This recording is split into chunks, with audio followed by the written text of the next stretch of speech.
Vous êtes prêts? Si vous voulez bien, je vous emmène au pays des histoires. Écrite et lue par Gwen Kerdraon. On y va? Installez-vous confortablement. Écoutez bien.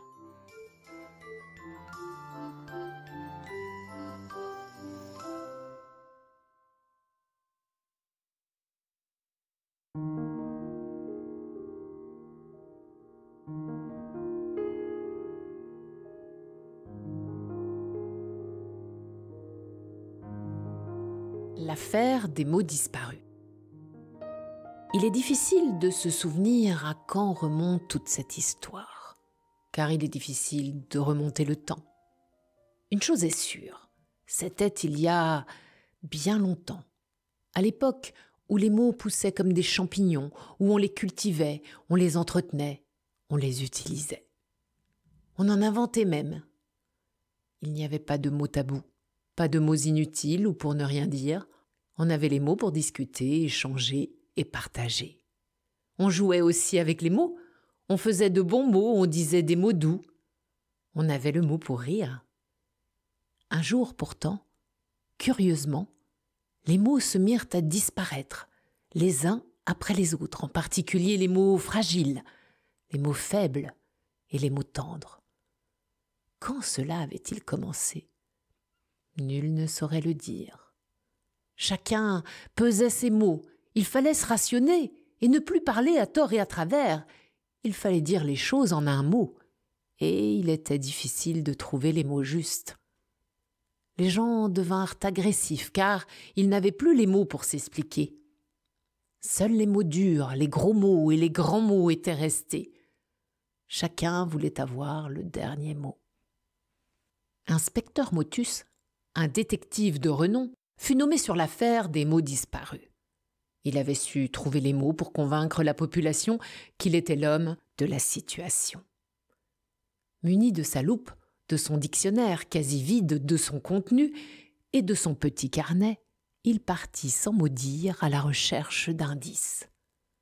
Le premier jour, il écouta les victimes, observa, dessina et griffonna sur son petit carnet. Le deuxième jour, il écouta les victimes, observa, dessina et griffonna encore sur son petit carnet. Le mystère restait entier. Le troisième jour, il n'avait toujours pas soufflé mot de son enquête. Aucun suspect, aucun indice, aucune empreinte, pas la moindre hypothèse. Ce n'est qu'au quatrième jour qu'il découvrit une lettre abandonnée sur le bord d'un chemin qui ne menait à rien, pensait-il. Il s'agissait d'un « i », assez rikiki, mais qui poussait des sacrés petits cris. Il mit la lettre à conviction dans un petit sac à zip qu'il s'empressa de fermer, de peur que la lettre « i » ne s'envole. Et zip! Bizarre, bizarre, se dit-il en lui-même. Il continua de marcher plus motivé que jamais et tomba sur un A, qui, bien que seul, faisait un grand brouhaha. « Ah, ceci est anormal, se dit-il à nouveau, en enfermant le A dans le petit sac. Et zip et zap. Inspecteur Motus, ravi d'avoir enfin une piste, accéléra le pas et buta sur un M qui marmonnait et grommelait. Mince, ça devient alarmant. Et zip et zap. Dans sa poche, le sac s'agitait et le chatouillait. Il le saisit et vit. Oh, les lettres s'étaient passé le mot et ravi, elles formaient un mot. Un bien joli mot d'ailleurs, qu'il prononça à haute voix. Ami. Un sourire se dessina sur son visage. Les lettres s'étaient accrochées et semblaient ne plus vouloir se séparer. Inspecteur Motus comprit. Le voleur de mots avait dû perdre des lettres en route. Il était sur une piste sérieuse, une bonne piste. Encouragé, il courait presque, quand il vit venir à lui un E tout petit et menu. Il l'ajouta à ses trouvailles précédentes.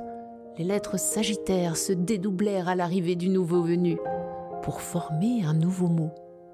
M. Oh, Motus, qui n'était pourtant pas du genre à s'attendrir, sentit son cœur sautiller dans sa poitrine. Ce mot avait disparu depuis si longtemps. Précieusement, il plaça les 2 mots retrouvés dans le dictionnaire. C'est à ce moment précis qu'il entendit un véritable vacarme, une cacophonie, un immense charivari sortant d'une maison toute biscornue, perdue au milieu d'un champ. Des lettres égarées, éparpillées, entouraient la porte d'entrée. Motus réajusta son chapeau et fit son entrée incognito sans un mot. Motus et bouche cousue. Il n'avait évidemment pas les mots pour décrire ce qu'il découvrait. Jamais il n'avait vu autant de mots entreposés sur des étagères, sur des pages de livres ouverts, dans des paniers. Et au beau milieu de ce désordre, un horrible monstre, la bouche pleine de mots tendres. Il avait évidemment choisi les meilleurs. Les mots durs ou les gros mots l'auraient étranglé. Tranquillement et goulûment, sans même remarquer l'arrivée du détective, il mâchait ses mots. On devinait d'ailleurs le mot « bonjour » en train d'être avalé. Motus employa tout de suite les grands mots, sûr que l'épouvantable glouton ne pourrait manger ces mots-là. « Assassin, voleur, monstre cruel, comment oses-tu? Et puis qui es-tu » Sa bouche dégoulinante de mots doux et gentils, le mangeur de mots répondit « Je suis Maurice, et j'aime les bons mots. »« Méchant monstre, le monde entier est à feu et à sang à cause de toi.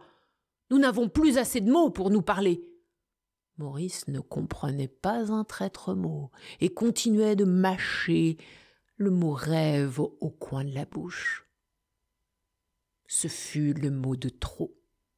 Motus devait trouver les mots-clés. La ruse semblait la meilleure voie pour faire tomber cet ogre maudit.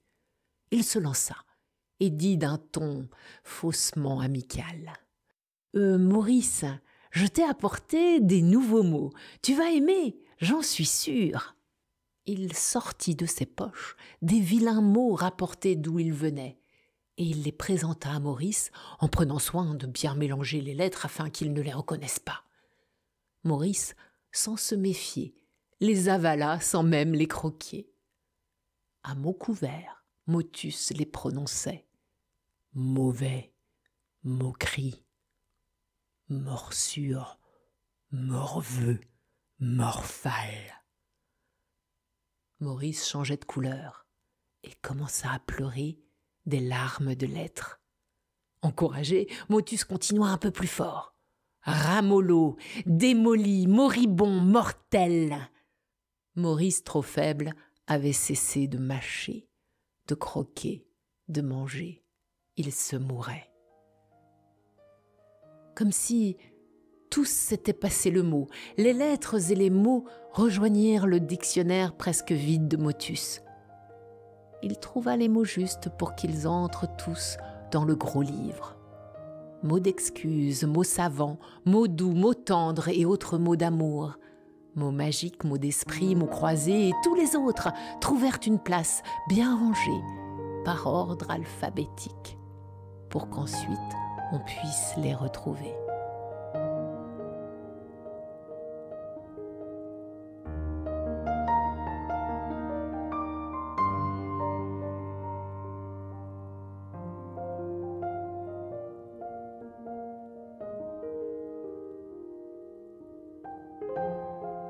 Motus, son dictionnaire de mots bien rempli, quitta le monstre devenu complètement inoffensif. C'était fini. Maurice n'avait plus les mots. On n'entendit d'ailleurs plus jamais parler de lui. Inspecteur Motus, lui, regagna le monde qui s'entredéchirait toujours. Il leur raconta mot pour mot son aventure et ouvrit le dictionnaire comme on ouvre un coffre contenant un trésor d'une valeur inestimable. Le mot d'ordre était de se servir. chacun chercha les mots qui lui manquaient dans l'émotion et l'harmonie.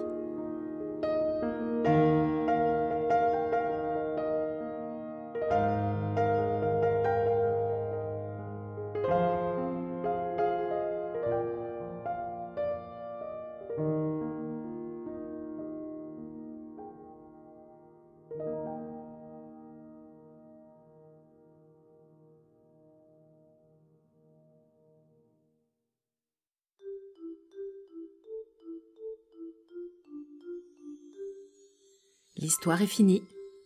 Je vous dis à bientôt au Pays des Histoires.